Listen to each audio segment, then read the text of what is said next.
So why am I saying this to you? Because when I was being attacked, brutally attacked, the people of Wayanad protected me. ഞാൻ എന്തുകൊണ്ടാണ് നിങ്ങളോടത് പറയുന്നത് എന്ന് വെച്ചാൽ, എന്നെ ആക്രമിക്കപ്പെട്ടപ്പോൾ, ഞാൻ ഏറ്റവും ക്രൂരമായി ആക്രമിക്കപ്പെട്ടപ്പോൾ എൻ്റെ ഒപ്പം നിന്നത് വയനാടിലെ ജനങ്ങളാണ്. And that is what a family member does.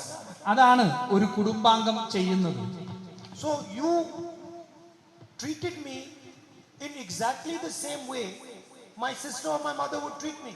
അതുകൊണ്ട് നിങ്ങൾ എന്നോട് സ്നേഹിച്ചത്, എന്നോട് പെരുമാറിയത് എൻ്റെ സഹോദരിയും എൻ്റെ അമ്മയുമൊക്കെ ചെയ്യുന്ന അതേ നിലയിലാണ്.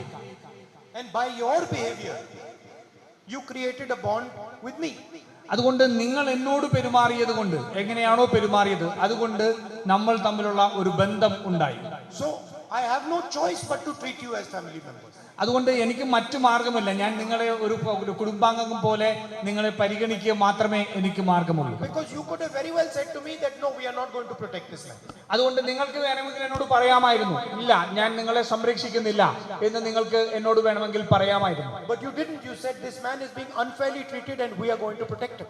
പക്ഷെ നിങ്ങൾ പറഞ്ഞത് ഇല്ല, ഈ മനുഷ്യനെ അന്യായമായി പീഡിപ്പിക്കപ്പെടുന്നു, അന്യായമായി ആക്രമിക്കപ്പെടുന്നു, അതുകൊണ്ട് ഞങ്ങൾ നിങ്ങളോടൊപ്പം നിൽക്കുന്നു എന്നുള്ളതാണ് നിങ്ങൾ പറഞ്ഞത്. And when do you recognize family? You recognize them in difficult times, in bad times.